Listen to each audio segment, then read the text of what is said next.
Hello again, everyone. My name is Mandy Arceneaux, and I am the Associate Director of Marketing Relations for Lamar University, as well as the Marketing Manager for the College of Education and Human Development. This afternoon, we are here to have a major discussion of exercise science and kinesiology within the Department of Health and Kines.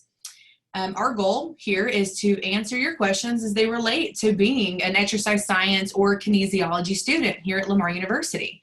Our guests today are Dr. Jordan, Assistant Professor, Dr. Morales, Associate Professor, and Ms. Mulligan, Clinical Instructor.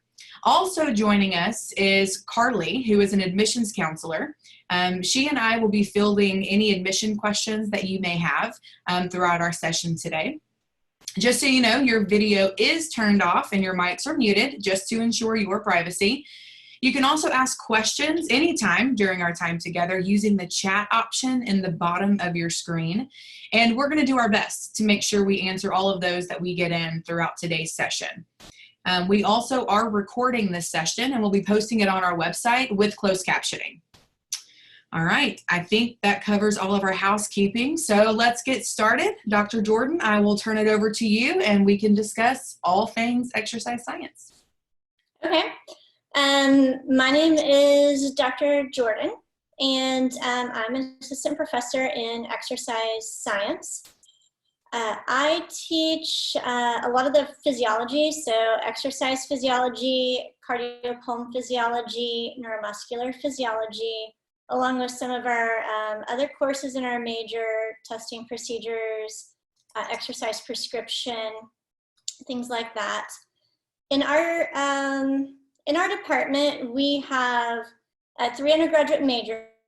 We have public health and healthcare administration, which was highlighted in a different major discussion. We also have exercise science. And then we have our physical education, teacher education, which Ms. Mulligan and Dr. Morales will talk about here in a little while. We also have 2 graduate programs. One is a master's in public health, which was also highlighted in an earlier major discussion. And we have a graduate program that is a master's in kinesiology that myself and Dr. Morales and some of our other faculty also teach in as well. Within the field of exercise science, as far as majors, what our majors go out and do once they graduate, we have a pretty wide range of what we do. We have students that may want to go into personal training and coaching, which may also overlap into what some of our physical education, teacher education majors may want, aside from teaching, but Dr. Morales and Ms. Mulligan will cover that. But we also have majors who may want to go into cardiac and pulmonary rehabilitation settings in a more clinical aspect. We may also have students who are pre-professional majors who want to go on to occupational therapy, physical therapy, physician assistant school, med school. We've even had some majors that go into law or into pharmacology and more into that realm as well. So we can encompass, like I said, a very wide range of what people may want to do post-graduation. We can also get people prepared to take professional certifications with the American College of Sports Medicine or the National Strength and National Strength and Conditioning Association as well. So within our faculty group, we have myself, where I specialize more in exercise science, exercise physiology, more in a cardiovascular exercise focus. We also have Dr. Chillick, who is also more in exercise physiology, but has a strength and conditioning background. We have Dr. Moore, who has both a strength and conditioning background and an exercise science cardiovascular physiology background. And we also have Dr. Boatwright, who has a cardiovascular physiology background and also has some very practical experience within the cardiac rehab realm as well as myself. So we kind of encompass a wide range of what we need. We're also in contact with recruiters from graduate programs such as occupational therapy, physical therapy, to make sure that the classes that we're offering flow into prerequisite courses that may be needed for those, and also that the content that we're teaching is also beneficial to help our students succeed in those graduate programs in a pre-professional manner.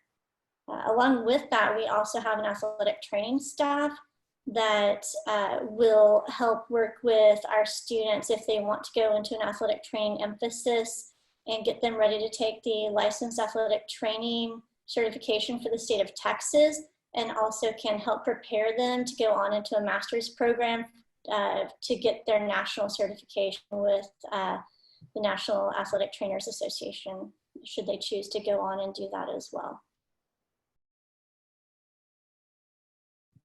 That's great. Thank you. Did you want to continue, maybe expand a little bit on a typical first year class schedule for students who are looking to enter into the exercise science program? Sure. Our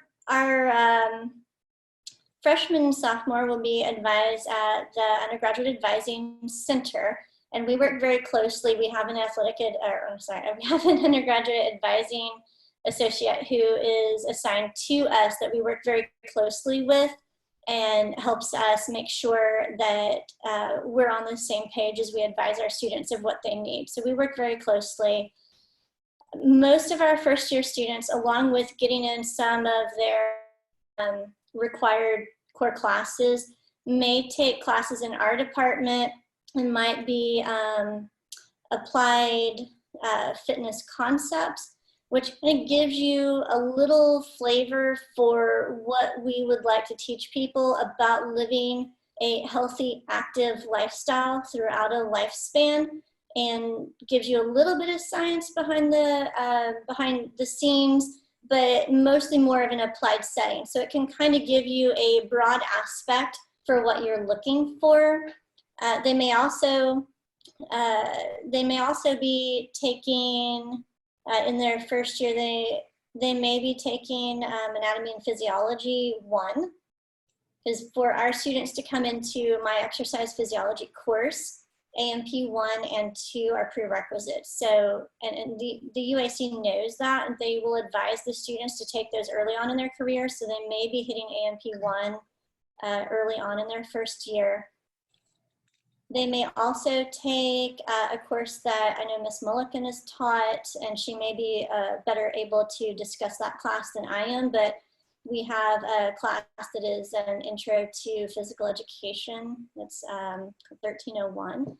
They may also want to take that within their first semester. Some students will jump into nutrition courses, health and wellness, things like that. Yeah. And I know you mentioned earlier maybe some hands-on opportunities that students would have being an exercise science student. I know it's obviously could be a very physical major, and I think students might want to know what a class looks like. You know, are there hands-on opportunities? What can they experience in the classroom? Absolutely. So even if a student has not come through a laboratory course with us yet, where they've gained some hands-on skills, we have opportunities from all of our faculty to come in the lab and learn techniques from us. We don't mind that they haven't had a prerequisite course, or they may be a first or second semester student. We invite all of our students of all abilities, knowledge base, to come in and work with us in the lab on a variety of projects. So in our specific coursework, the exercise physiology lab is one of our first hands-on experiences in the exercise physiology lab. We try to limit that to a very small class number. So we'll have multiple sections of the lab in order to allow people to have that personal hands-on experience. So a lot of times our lab courses may only be 10 to 12 people per section. And we do that on purpose, because if we're all crowded around a treadmill and we're trying to learn how to perform an exercise test, if there's 20 or 30 people in the room, obviously some people are going to be left out of getting hands-on experience. So we like to keep those small. And I've taught at other places where we've had 30 students per lab, and you just can't get that intimate hands-on experience. So we keep that very small. So then the exercise physiology lab, we learn a variety of techniques that you need to be able to refine as you progress through upper level courses, such as our testing procedures and measurement, Dr. Morales's measurement and evaluation class. You know, we build on a foundation from our exercise physiology lab, and as you jump through the rest of the courses and progress in your degree plan, we build on those and we help you become more autonomous. So, you know, in exercise physiology lab, we may have to be there helping you step by step by step. By the time you graduate, you shouldn't need those as much guidance. You should be able to feel confident in the skill set that you have learned and that you have been able to refine throughout your progression through the degree plan. And we work very hard to do that. And we work one-on-one, we work in small groups, whatever we need to do, we do those things. We also have opportunities for undergraduates to become involved in research as well. We have ongoing projects that we may ask students to jump in and volunteer to help be part of. But we also have on campus what we call the Office of Undergraduate Research. And those in the fall and spring offer small research grants to undergraduate students who want to perform research in the lab. And in the summer, they offer another one that they call the Summer Undergraduate Research. And myself and Dr. Morales have directed those. We are happy to do those. We love to mentor students through the whole process of writing up your proposal, submitting it, and then we're there to help you execute the research as well. And we also have clubs. We have the Physical Therapy Occupational Therapy Club here, where a lot of our pre-professional students looking to go into those graduate programs can jump in, join, and you don't even have to be an exercise science major. We have people from all over campus who are interested in that program will come join our club. We welcome all comers into that club, and we try to bring in professionals in the field to speak to our club members. We bring in recruiters throughout the semesters to talk to them as well, so they understand what they need to apply, how they get their observation hours, and then just to hear from people out there in the field doing what our students feel they're going to do as a career choice, and ask them questions. What class helped you the most? What do you use on a daily basis? That way we bring real world feedback to our students. Yeah, I'm glad you mentioned student organizations. You know, a lot of students look at ways of getting involved whenever they're in college, you know, beyond the classroom, so they can make the most of their college experience. So thank you for touching on that. I know that's really helpful. One other question that I had for you, and then we'll go ahead and transition on to the other faculty members with us, is what are the titles perhaps that students who have been in an exercise science program that have, you know, been involved and then they've graduated, what are they doing? What are some titles that they hold? Well, some of our students are out there right now as a PT or a DPT, and that really depends on when they graduated, because the physical therapy switched over from a master's into a doctorate of physical therapy. So we may have students who now hold the title of DPT behind them. We have several students that are former students who are right about to graduate with their physical therapy degree that will come out as DPTs. One of our students who actually was a member on our undergraduate quiz bowl competition team is a DPT working in Jasper right now. She came Mid-County and wants to help hang out in her her area and support and serve her community. And I didn't mention our quiz bowl team earlier.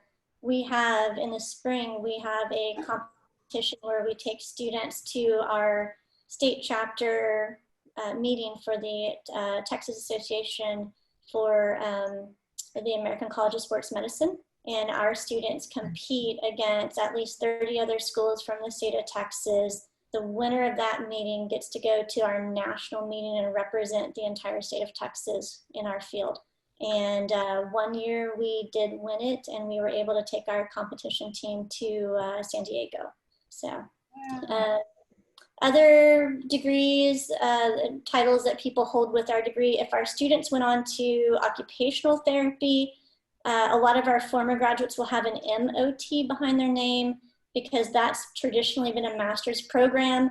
Right now, the occupational therapy programs are transitioning into a DOT as well. So our future graduates who want to go on to occupational therapy, when they graduate from occupational therapy school, will have a DOT behind their name. We also have students who have gone into med school and are MDs. We have students who have gone on to take ACSM certifications through the American College of Sports Medicine. And depending on which certification you take may dictate what you have behind your name. But the American College of Sports Medicine has the personal trainer, which is the CPT. They have a certified exercise specialist. They have a clinical exercise specialist. Also, we have students who have taken the National Strength and Conditioning Association test, and they come out as a certified strength and conditioning coach, and they will have CSCS behind their name as well. We have one of our former students and student workers in our office just passed his CSCS.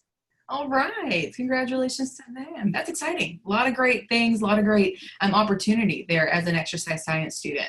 And it was interesting hearing you speak because you mentioned Dr. Morales and Ms. Mulligan's names quite a bit. Sounds like there's a good little overlap in how you all work together in the department. So I'm anxious, if it's okay, to go ahead and turn it over to Dr. Morales or Ms. Mulligan, whoever would like to go first, and we'll move on to your portion to discuss what you'd like to talk about today. Go ahead, Ms. Mulligan. Oh, me? Okay. Yeah. Okay, so I'm Miss Mulligan. I am a clinical instructor, which means basically I teach for the undergraduate physical education majors. Our program, we basically have two routes. So we have those who are going to be certified physical education teachers, and then those who are going to go the non-cert route and maybe focus more on coaching. If you know anything about kinesiology, then you know that in reality, because we're all under one department, it's all interrelated. So we do have a lot of overlap, as they said. So our kids take, throughout the courses, you're going to kind of have different people from the department. And then as you move on to the last 2 years, you kind of end up with some of the same people over and over, because that's where you're getting your more specialized area. So kines is a really large area. And then our area specifically within it focuses on more of the teaching and instructing others. So our certification route is those people who want to go work at a public school mostly and teach physical education. And then a lot of our students also obviously plan to take other exams and end up teaching in a classroom and coach as well, which it's highly recommended to do more than just our area. So we do physical education, and then we want to make ourselves marketable. So there's just not, when you're looking at your job, you want to be as varied as possible, which with all the science background we have, I highly suggest a lot of our students consider doing that as well. You've had your anatomies. That would be a great thing to go and teach in the school as well, because after you've had it a lot, you can definitely teach it to other people. So most of our classes are really hands-on. And so we spend the first few years, like she mentioned, intro teaching, really that one, or intro to physical education. That class in particular gives you a breakdown of some of the different areas in kines and helps students figure out maybe their path, because the path at the beginning is really similar, and then it starts to dive off into the different areas you're more interested in. And so from there, each class becomes a little bit more involved. So all of our classes involve, we teach you some of the material, so best practices in teaching, and then you go and you actually have to teach your peers, which is fun. It can be a little nerve-wracking for people their first time because you are vulnerable. I'm really nice. So I know how it feels to have to stand in front of everyone and feel a little awkward and uncomfortable. And so it's all just to help us get better and get over some of those initial fears we have standing in front of people.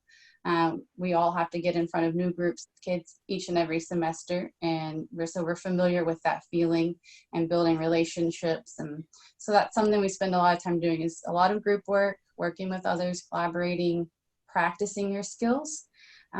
Teaching is different than a lot of different things you can go and do. So if you go and work at a business, you're usually trained. So you come in and they might train you and someone works with you, and then they slowly lead you off until you can do it on your own. In teaching, you are thrown into a class and they expect that you are proficient from day one.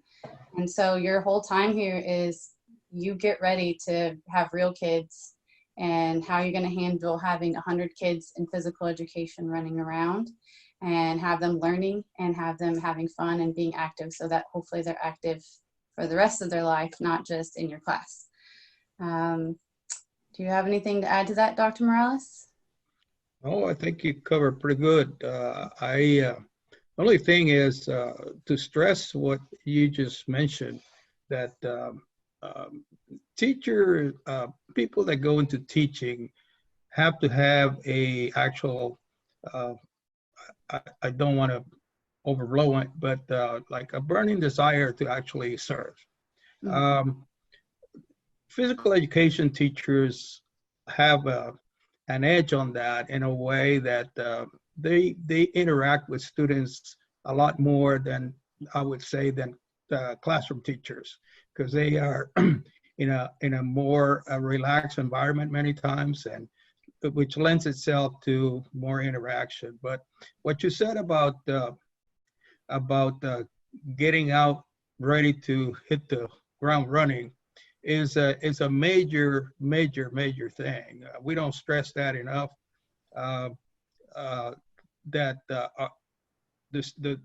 job we try to do is to actually get those students to do that, and it takes a pretty big effort on their part to realize that is what they need to be ready to do, to go out and start from day one.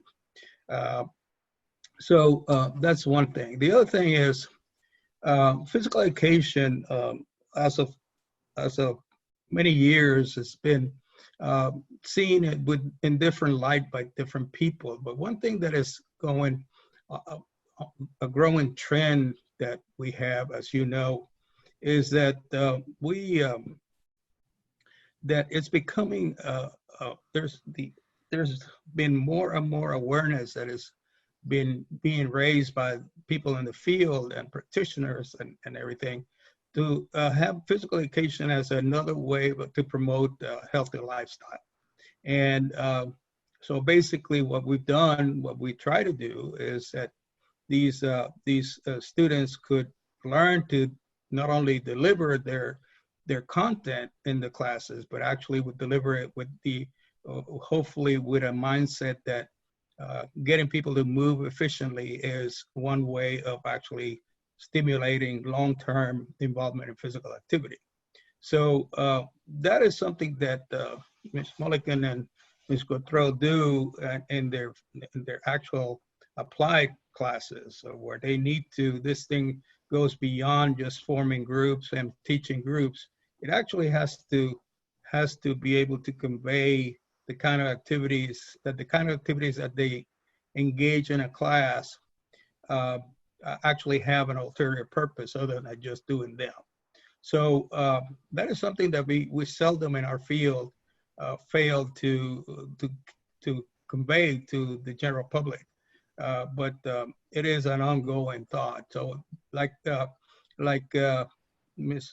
Arceneaux said a little earlier, that we cross over, and in our not only because of the nature of our programs, that our students take some of the similar classes across both programs, but precisely because of that, they can get a sense for the emphasis on the science parts as well as the methodology parts of teaching.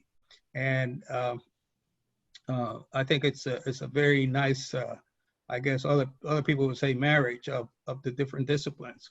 Yeah, and I think in our department we do a good job of that, to kind of bang our own drum, because we have the same instructors teaching both types of students from both the programs. And so they are sensitive to developing the understanding, not only the knowledge, but also the understanding of what they're trying to do eventually. So that's something I think I appreciate much from the way our department works. We always, faculty, I know I do, and many other people go across teaching about what the issues are with the problems that the students may be having or not in their own classes as well as other classes. And I think that contributes to helping the students out in a different way. The other thing I wanted to mention was what both of you mentioned of the some additions that we are about to implement in our program, of some minors, a coaching minor that is possibly going to be very popular across students, because many students, not necessarily in our programs, but across other programs, still have an interest in that field. And that is another field that is actually fledgling in the country, and that could serve an additional purpose in the promotion of physical activity. And also the fact that we have reviewed our program, our physical education program, and eventually start a non-certification program in physical education, so that people that want to work in communities and in recreational fields or something like that would have the knowledge that people have from in the methodology of teaching skills and the science aspects, the underlying science aspect, but now to apply them into more community-based settings. And I think that's another good alternative and a possible good area for work, areas of possibilities for work for students. Yeah, I think that's great. Thank you so much for both of your comments. I love the collaboration that I see within the Department of Health and Kinesiology. I think that's very beneficial to the student as well. They get to know more faculty and just get to network in that capacity and learn a lot more about the different areas that the department offers. So I think that's great.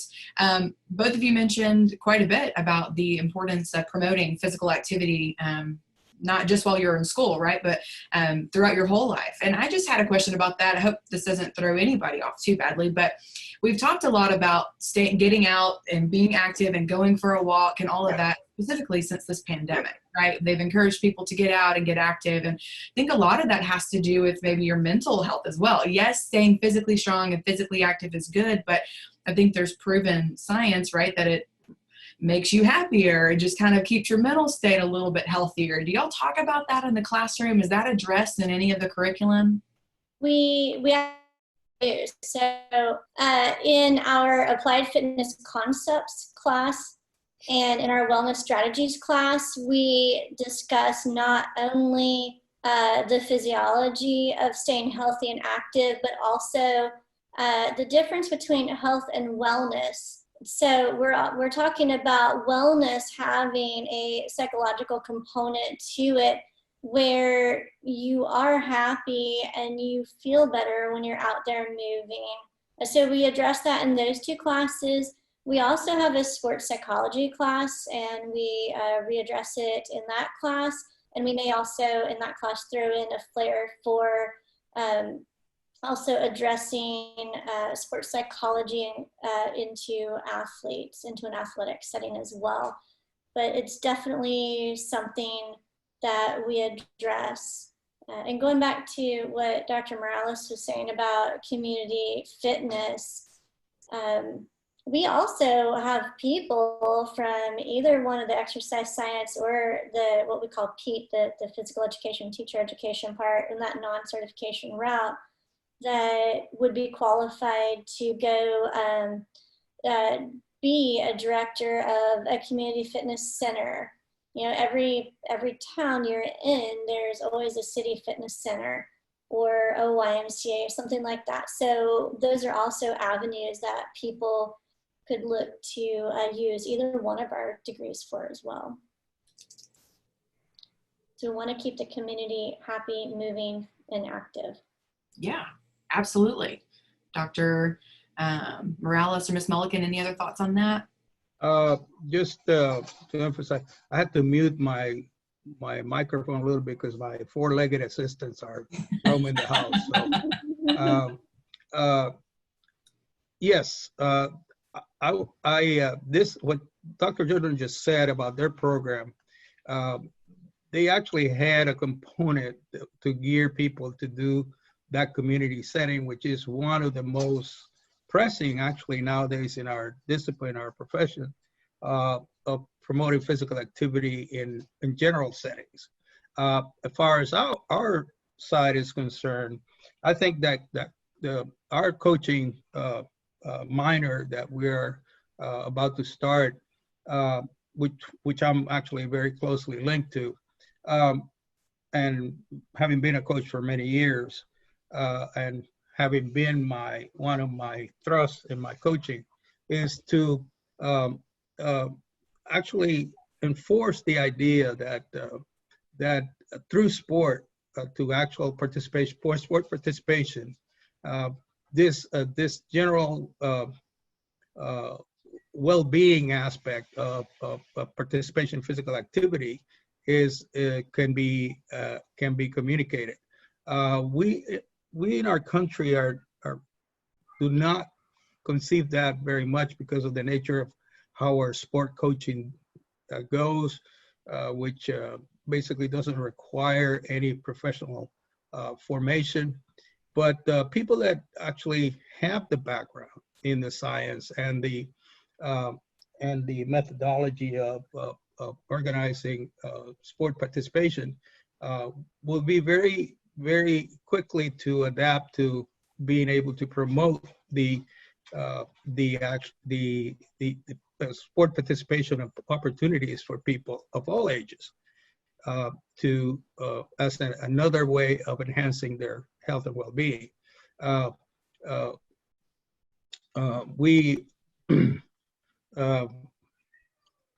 This is something that has happened. After all, most of the voluntary physical activity that children get, most of their voluntary physical activity comes from sport participation in community programs or leagues or what have you. And we should, our field has started to understand that and has been trying to interject that into, to present that as another avenue of promoting not only fitness and health, but also wellness, the whole wellness component. I know earlier, Dr. Morales, I believe it was you that mentioned the Master of Science in Kinesiology program that Lamar University offers. Do you want to speak a little bit on that as well, and maybe encourage students who have thought about that, why they should consider going through a master's program in Kines? Well, Dr. Jordan did a good take on all of that, but I'll expand on it since I've been here longer than her. Our program has, over my years here, over 16, 17 years, has gone through two changes. And the most recent one just actually having happened, where we originally tried to cater to different aspects. Now we are in the thought and our way of thinking of trying to have a program that touches across several aspects of our disciplines, and which in a more heterogeneous way, in a more diversified way. And I think that is going to serve more people better. You could go in our program kind of take one track or another, and actually, or one tack or another, and and maybe through some offers, because we have a core through the core offerings, and then after that core, there's several courses that are offered at different intervals that could serve people to expand their area of, I guess, knowledge or interest. And I think that's that has happened over time. And I think that's a good change and will serve people well. Thank you. Well, Dr. Jordan, Ms. Mulligan, any final words from you? I think adding on to our idea of our master's program, we have students who graduate with their bachelor's who jump into our program. And then we have students who come to us from other programs after they graduate and come into our program as well for the master's. Yeah, it really depends on what you want to do with your career and what the job offerings are asking for. For example, in cardiac or pulmonary rehab, some places will hire students straight out with a bachelor's degree. Some of them will say bachelor's accepted, master's preferred. So the decision on that sometimes needs to be predicated by what career path you're going into. And so that's something to think about. So we try to constantly scan the job market. I tell you, my Indeed notifications are crazy, not because I'm out hunting for a job, but because I'm constantly scanning the job market for anything that any of our exercise science students will be looking for. Even in the coaching realm, I'll look over on their side, and we'll come together as a faculty and look over those job recommendations, and we'll look at our classes and make sure that we're meeting what the job market is looking for. So we're always trying to stay fresh and on top of it. And Dr. Morales has pointed out that we've adapted over time, and the adaptations that we've made are based on what the job markets are looking for. So we try to make sure that our Cardinals are prepared to go out to the workforce. To add to what Dr. Jordan was saying about that, we also, with all the connections we have for all of our programs, the students have practicums or internships or field experiences. And we gather the same information from the people who mentor our students. So feedback from them on where students need work or where students may do really well. And then principals and people like that in our area, we ask them about what they see that students need as they would be coming in to become new teachers. And same for exercise science. We're seeing what our students need the most from the job market. That's great. Sounds like students would be very prepared and get a little bit of an inside scoop of what is going to be expected of them upon graduation as they're out looking for a career. Any final thoughts from the three of you? I just want to say, I want to give thanks to, I guess, I don't know if it's you or whoever thought about doing this, but I think it's another way of reaching out to students. And these days that we're going through, I guess one of the only ways to do it. So I think it's been a good idea. That is a shout out to our admissions and recruitment team. They've done a great job coordinating these. Mm-hmm. Okay, well, I've enjoyed it. I've learned a lot. And Dr. Jordan, I think I see a bench press in your room. So are you promoting physical wellness with your very bench press? Yes, well, so to get away from the cats jumping in the middle of my video, I had to come into my home fitness room. So yes, that is a weight bench over there.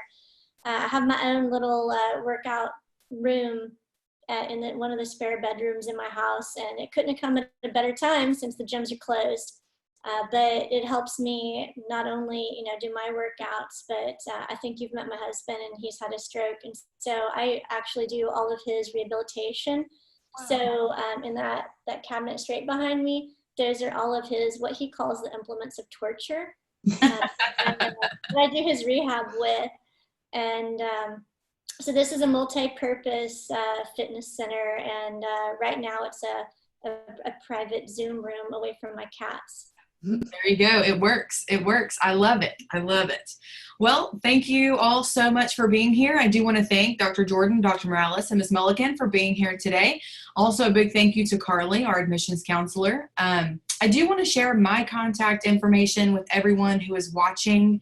I'm always a little slow at this. Please bear with me.